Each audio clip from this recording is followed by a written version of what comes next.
On Monday, Gooney Bird stood in front of the class when Miss Pigeon told her that it was story time. The children barely noticed Gooney Bird's clothes, even though she was wearing a ruffled pinafore, dark blue knee socks, and high-top basketball sneakers.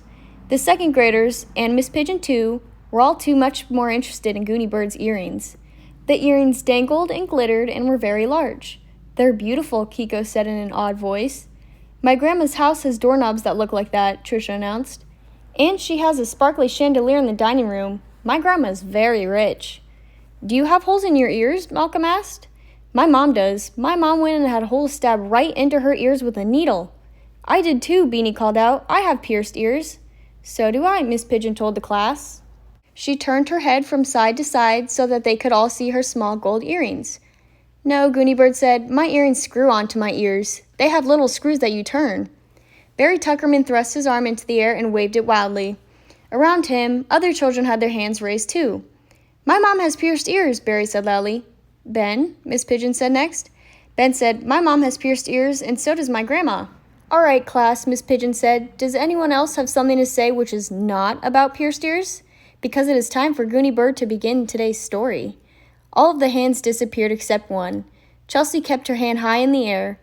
Miss Pigeon sighed. "Chelsea?" "My mom has a pierced nose," Chelsea told the class. "Oh no," Kiko wailed. "I'm going to be sick." "Shh," the other children said. When the class was quiet, Gooney Bird began her Monday story. The Prince, the Palace, and the Diamond Earrings. Once upon a time, before she moved to Water Tower, when she still lived in China, Gooney Bird Greene was on her front porch playing Monopoly against herself. Gooney Bird, number 1, the thimble, owned all 4 railroads in St. Charles Place, which she liked because it was magenta. Gooney Bird number 2, the car, was having a harder time of it. She owned Atlantic Avenue and Pennsylvania Avenue, and she liked the combination of yellow and green. She also owned both Waterworks and the electric company, but unfortunately, she was in jail. Suddenly, just as Gooney Bird number 2 tried unsuccessfully for the second time to throw doubles and get out of jail, she heard somebody calling loudly, "Napoleon is missing!" It was the prince, who lived next door. Hands flew up in the air, and Gooney Bird looked impatiently at her classmates. "Are these really, really important questions?" she asked. "Because I have just barely started the story." One by one, most of the hands went back down. Miss Pigeon had picked up the encyclopedia. "Gooney Bird," Miss Pigeon said, "I have a feeling you know this already, but Napoleon Bonaparte," she turned to the class. "He was the Emperor of France," she explained. "Oh," Kiko said, "I love emperors." Miss Pigeon, still looking at the encyclopedia, went on. "Napoleon was born in 1769. That's more than 200 years ago." Miss Pigeon, Barry Tuckerman was halfway out of his seat waving his hand. "Yes, Barry." "My grandmother once saw an emperor butterfly, but now it's extinct. It was purple," Barry Tuckerman said. Gooney Bird sighed. "Do you want to hear the story or not?" she asked. "I can't wear these earrings all day. They're very heavy." "Yes, we do," Miss Pigeon said. "Please go on." "Ready?" Gooney Bird asked the class. Everyone was ready, so Gooney Bird continued. "Gooney Bird," the prince called, sounded very distressed. "Napoleon has disappeared. Can you help us find him?" Gooney Bird carefully tucked all of the Monopoly money under the edge of the board so that it wouldn't blow away. There was a slight breeze. She had had problems with money blowing away in the past. She kept her own money collection, which she carried with her at all times, safely contained in a Ziploc bag. Then Gooney Bird set out to look for clues that might reveal the whereabouts of Napoleon. Napoleon was not the Emperor of France. He was a large black poodle. Every hand in the second grade classroom shut up, even Felicia Ann's. "I knew that would happen," Gooney Bird said. "I just knew it. Time for an intermission. Miss Pigeon, do you want to deal with this?" Miss Pigeon nodded. She thought for a moment, then she announced, "Every child who has a poodle, put your hand down."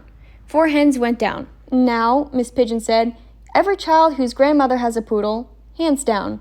7 more hands were lowered. "Every child who knows a poodle who does interesting tricks, or gets in trouble, or who ran away once, hands down." Other hands went down, and now there were just 3 hands still in the air. "Beanie, what kind of dog do you have?" Miss Pigeon asked. "Golden Retriever." "That's lovely." "Ben?" "Corgi." "Good." And finally, "Trisha?" "I don't have a dog," Trisha said sadly. "I'm allergic to dogs, and my mother said I can never ever have one, or even a cat, not ever, because I might have a terrible asthma attack, and then I would have to go to the hospital, maybe in an ambulance, and—" "We understand, Trisha." And now let's get back to the story, because we still don't know what happened to Napoleon, or about the palace, said Kiko, and the earrings. Gooney Bird shook her head a little so that the earrings moved and sparkled in a glamorous way. Listen for the word suddenly, Gooney Bird advised. I put one in the story already, but I like to sprinkle in several. Some other suddenlies will be coming soon. Gooney Bird examined the prince's backyard. She saw a place where the ground was disturbed by the corner of the fence. Look, she said, see this bit of dog hair caught in the fence? That looks like Napoleon's. See, she said next, pointing to some newly dug earth. Here is where Napoleon wiggled under the fence. What a good detective you are, the prince said to Gooney Bird. Gooney Bird let herself out of the yard and through the gate. She sniffed, she listened. Suddenly, there's a suddenly, called Malcolm. Good listening, Gooney Bird said. Then she continued. Suddenly, because of the clues that she smelled and heard, Gooney Bird moved forward. There, at the end of the alley, was an overturned garbage can. And there, with his head inside the can, was Napoleon eating garbage. He had coffee grounds all over his face, and an orange peel was stuck on one of his ears. You naughty thing, Napoleon, Gooney Bird said, and she took a hold of his collar. Napoleon burped. Oh no, Kiko cried. Not garbage, not burping. Shh, the other children said. Many hands were waving in the air. Miss Pigeon stood up. No stories about dogs eating garbage, she said firmly. Not a single one. All of the hands went down. Please, please, please tell about the palace and the prince and the earrings, Chelsea begged. I'm about to, Gooney Bird said. Gooney Bird took Napoleon back to his house. The prince asked Gooney Bird to go to the palace for a reward. Did you get all dressed up in a ball gown? Beanie asked. Maybe a tiara? Asked Tricia. I hadn't planned to describe clothes, Gooney Bird said. But since you asked, I'll insert a little descriptive passage here. When she went to the palace, Gooney Bird was wearing clothes from the L.L. Bean catalog. She wore island hopper shorts with front flap pockets and a pointe-tail knit tank top in sun yellow. The prince had on rugged canvas shorts and polyester nylon pale khaki plaid short-sleeved. Malcolm disappeared under his desk. Ben picked up his arithmetic book and began to do some problems. Nicholas put his head down on his arms and closed his eyes. Gooney Bird stared at them. Am I boring you? She asked. Yes, the class said, all but Felicia Ann, who was silent, and Kiko, who was not bored at all. What color were the island hopper shorts? Kiko asked. I hope blue. As a matter of fact, they were deep sea green, with true blue stripes down the sides. I might wear them to school on Wednesday. Oh good, Kiko said. I'll continue now, Gooney Bird said. It doesn't matter what clothes the prince had. The main character in the story is Gooney Bird, and it is important to tell a lot about the main character because the main character is right smack in the middle of everything. All the others are just minor characters, and it is boring to tell about their clothes. Or you could call them secondary characters, Miss Pigeon pointed out. Excuse me for interrupting, Gooney Bird, but I'll just write that on the board. Secondary characters. Gooney Bird waited patiently while Miss Pigeon wrote. Then she breathed deeply and was about to continue. But she looked at the class. She walked down the classroom aisle to Malcolm's desk and peered under it. Malcolm was asleep on the floor. Ben was doing his arithmetic, and Nicholas was making his thumbs wrestle with each other. His left one was winning. This is my fault, Gooney Bird said loudly. I have failed to hold your attention. Of course it didn't help that Miss Pigeon interrupted, but I blame myself for not inserting enough suspense into the story. Stories need suspense, Gooney Bird said, so I shall try to add some. Shall I continue the story now? Yes, Miss Pigeon said. Yes, said the children, all but Malcolm, who was still asleep, and Felicia Ann, who never said anything. So Gooney Bird continued. I'll start right off with a suddenly, she said. That always wakes people up. Suddenly, when they entered the palace, Gooney Bird needed to go to the bathroom. Malcolm woke up. He popped up from under his desk.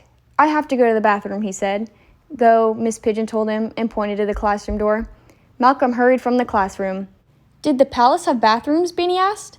Oh, I'm sorry, she added. I forgot to raise my hand. Yes, Gooney Bird said.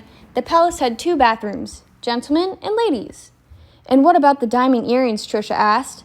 I'll finish the story now, Gooney Bird said. When she came out of the ladies' room, Gooney Bird Greene saw a gumball machine. In a palace? Kiko asked. Shh, the other children said. Gooney Bird continued. Gooney Bird had not had a gumball for at least 4 months. She wanted one, and she had brought her money collection since she always carried it everywhere in a very heavy Ziploc bag. Her arms had developed big muscles from carrying her money collection. Gooney Bird stopped the story for a moment and held up her arms to display the muscles. Then she went on. So, Gooney Bird took a penny from her money collection and put it into the gumball machine. But instead of a gumball, out came a diamond earring. It was quite a pleasant surprise, and she screwed it onto her left ear. After that, she felt lopsided. But she could see that there was another diamond earring inside the gumball machine, so she put in another penny. She got a blue gumball. It probably matched the true blue stripes in her sea green shorts, Kiko pointed out in a loud whisper. Shh, said the class. Gooney Bird continued. Gooney Bird put the blue gumball into her mouth. It made a large lump in her cheek and tasted like spearmint. She felt doubly lopsided now. So she took another penny from her money collection and put it into the gumball machine. This time she got a yellow gumball. She put the yellow gumball into her mouth, and now she had a large lump on either side of her face, so her face wasn't lopsided, but her head still felt lopsided because she only had one diamond earring. So she put another penny in, and she got a red gumball. She put it into her pocket to save for later. Now her hips felt lopsided. She took another penny from her money collection. This time she got an orange gumball and put it into her other pocket. And now her hips weren't lopsided anymore, but she still had only one diamond earring. Gooney Bird stopped in the story and looked at the class. I'm going to jump ahead now, she said. Miss Pigeon, is there a word for when an author jumps ahead in a story and skips over some things? Miss Pigeon thought about it. When an author jumps backward in a story, it's called flashback, so maybe jumping ahead would be called a flash forward? Well, Gooney Bird announced, I am flashing forward. After 20 minutes, all of the pennies in Gooney Bird's money collection were gone, and the gumball machine was empty. Now Gooney Bird had 67 gumballs, 2 in her mouth, 2 in her pockets, and 63 in her Ziploc bag. Also, she had a pair of very large, glittery, dangly diamond earrings, which she wears to this day. When they saw her in the diamond earrings, everyone in the palace, including the prince, 2 motorcycle guys, and a lady in a wheelchair, cheered. Then they hugged and kissed and did a short but quite beautiful ballet. The end. What a lovely story, Miss Pigeon said. And the flash forward was very effective, Gooney Bird. I'm so glad you finally got the second earring. Gooney Bird turned her head from side to side so that her classmates could admire the earrings. All of the children clapped. Did the prince ask you to marry him? Kiko asked. What are you talking about? Gooney Bird said. The Pryns are already married. Mr. Howard Prynne is married to Miss Amanda Prynne. 1 Prynne plus 1 Prynne equals Pryns. The Pryns live next door to me with their dog, Napoleon. Oh, the children said, Pryns. Barry Tuckerman had jumped up and was waving his arm frantically in the air. That wasn't a true story, Barry called out. I tell only absolutely true stories, Gooney Bird said impatiently. How many times must I tell you that? No, it wasn't, because I've seen lots of pictures of palaces, and they have throne rooms and red carpets, and people get dressed up in ball gowns, and... Barry, Gooney Bird said with a sigh. What am I going to do with you? What do you mean? Barry asked.